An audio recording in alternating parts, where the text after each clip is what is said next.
This episode contains discussions of death, specifically animal death, specifically mice and rats. Listen at your own discretion.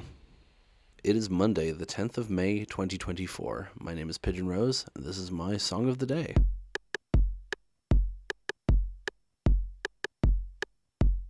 Today's artist is one of those ones where if you've heard of them, you're like, oh shit, they're doing that guy. And if you haven't, you're like, who the fuck is this person? I know that sounds like an obvious statement, but I mean, like, this person has a small fan base, but a very big fan. It feels like a big fan base because they're very dedicated and into this artist. We are talking today about Will Wood. Will Wood is an American musician, singer, songwriter, pianist, ukulele player, Renaissance man. He's become quite popular through the internet, probably because of his originally very chaotic musical style and kind of persona that he had put on. He has had struggles with drugs and mental health issues and used to, in his music, put on this like really bombastic, over the top character with like shocking lyrics. And he's moved away from that a bit more recently. Still does some stuff like that, but not nearly as much, and in a much more contained way. And it's interesting seeing that progression because his old music is still very good, but for very different reasons than his recent music. So the song we're talking about today is a song from his most recent album, which is called In Case I Make It. The song is the opening track on that album, Tomcat Disposables. Now, this is going to be a sad episode for a few reasons. First of all, it's a sad song. Also, I'm doing it today because it's my good friend Will's birthday, and Will is a big fan of Will Wood and had pet rats. Unfortunately, 2 of them were put down last year and the other 2 had to be put down this year.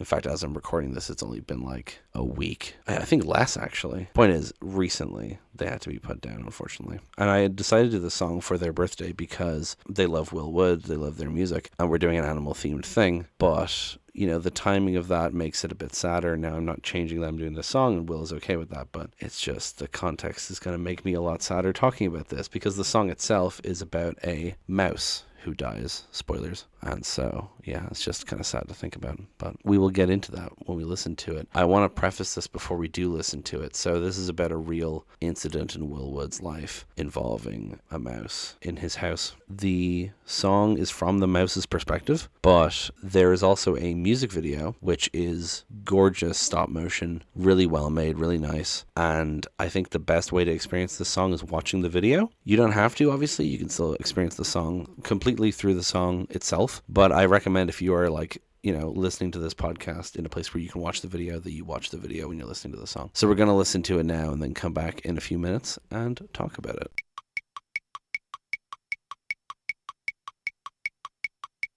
All right, take a deep breath. Let that sink in. It's one thing to sing songs about people you know that have passed, but songs about dead pets or animals are always very emotionally affecting because it's just a different kind of relationship, you know. People die all the time, and it's obviously sad, but it's kind of like, it's very random. It can happen at any time because it can be old age, it can be disease, it can be act of God. And pets and animals, it's just such a it's such a different existence and such a different thought process. I don't know what it is about it. It just affects you differently. Like For Boxer by Kimmy Dawson always gets me as well. Maybe it's because she's fucking crying in the song. But anyway, so I'll talk about how I got into Will Wood first. I didn't actually get into him through my friend Will. You would think that, but no. I got into him through, there's a Twitter thread, because I'm not calling it X. There's a Twitter thread run by this one person where they just repost Tumblr text posts. And I've been following that thread for years. There's just some quality content on there. And there was a post about Will Wood, and I was like, who the fuck is Will Wood? I have no context for this whatsoever. And then like a few posts later, there was another one about Will Wood, and I was like, okay, I need to know who this person is.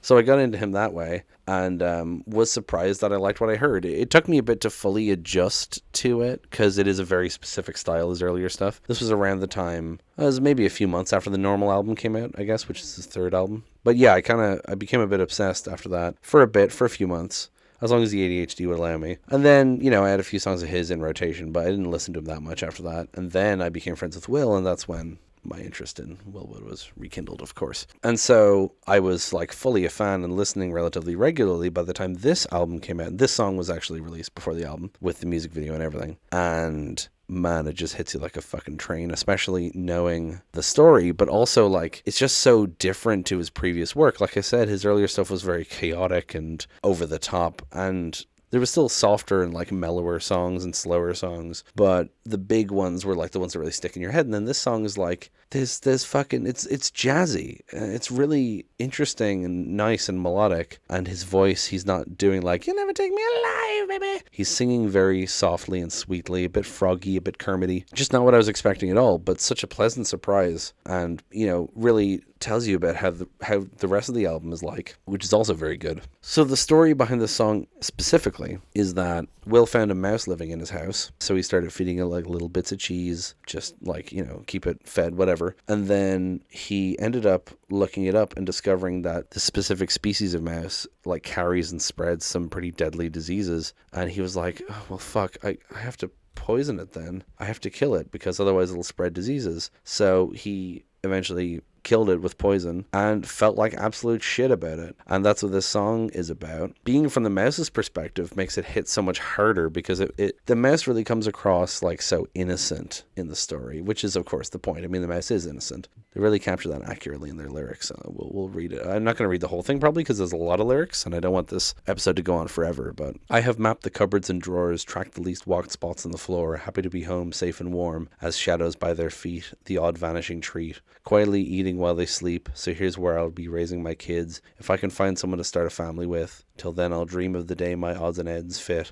I'll wake up, there'll be food on the stove, forever and never want for more. Just this mouse, getting used to this house, mapping it out in their head, and getting used to the routine of how there's always food there because Will is putting the cheese out, and not thinking that this could ever change. And then the chorus is like this philosophical kind of fantastical thing of, is there cheese in the great beyond, rinds of parmesan, wine to water, night from dawn, life gets shorter, teeth grow long, mind me not and I'll mind my own, and my mind's not one bite smaller or lesser than yours. Do I belong in right and wrong, nature I guess.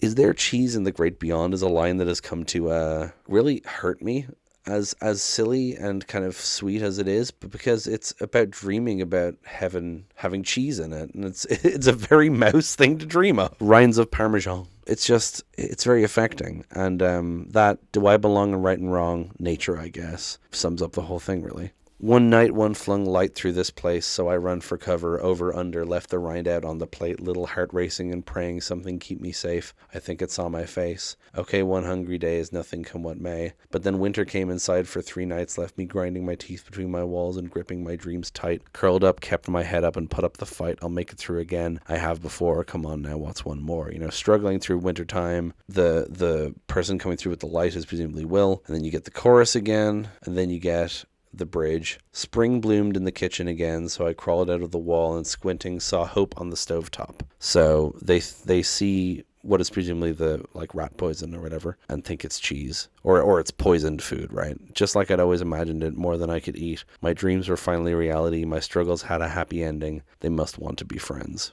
That's the lyric here that always gets me, especially because the music like is building up and it drops out there and becomes a bit discordant, that they must want to be friends. It really just shows you this, like I'm not just the innocence of the mouse, but how guilty Will feels that he wrote the song this way.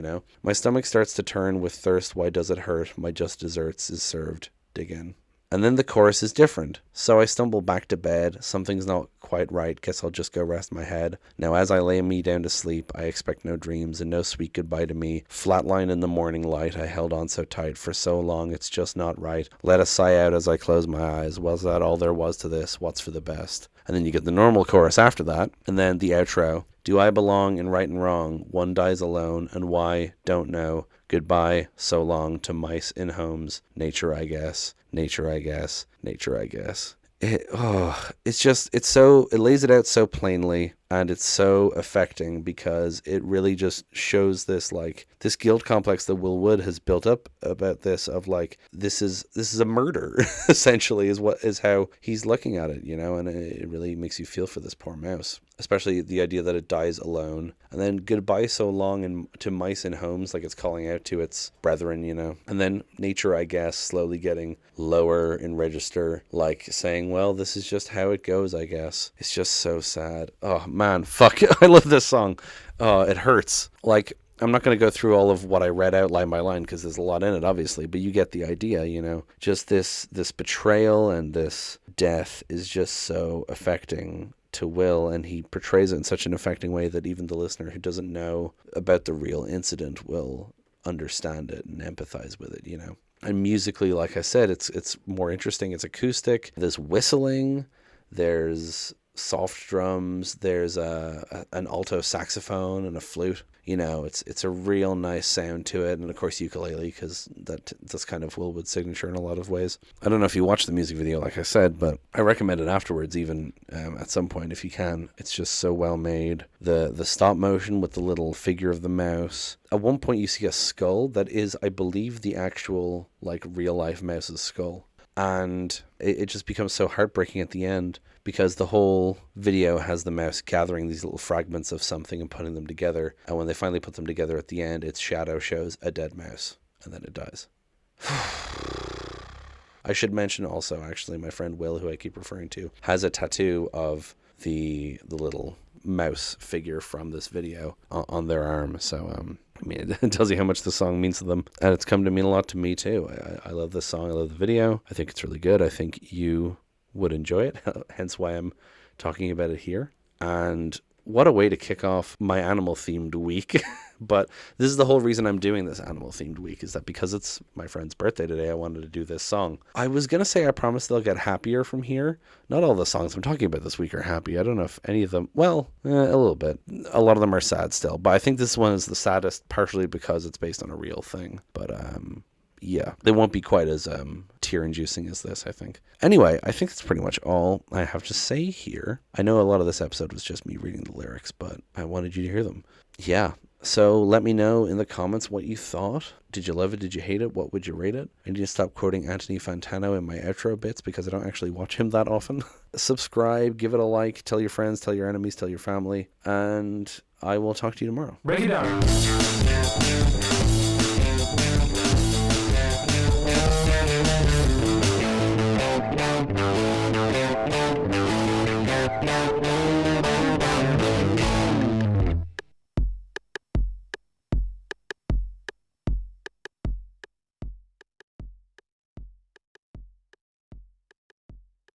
Being from the mouse's perspective makes it hit so much harder because the mouse really comes across. Come on, get it together, Pidge.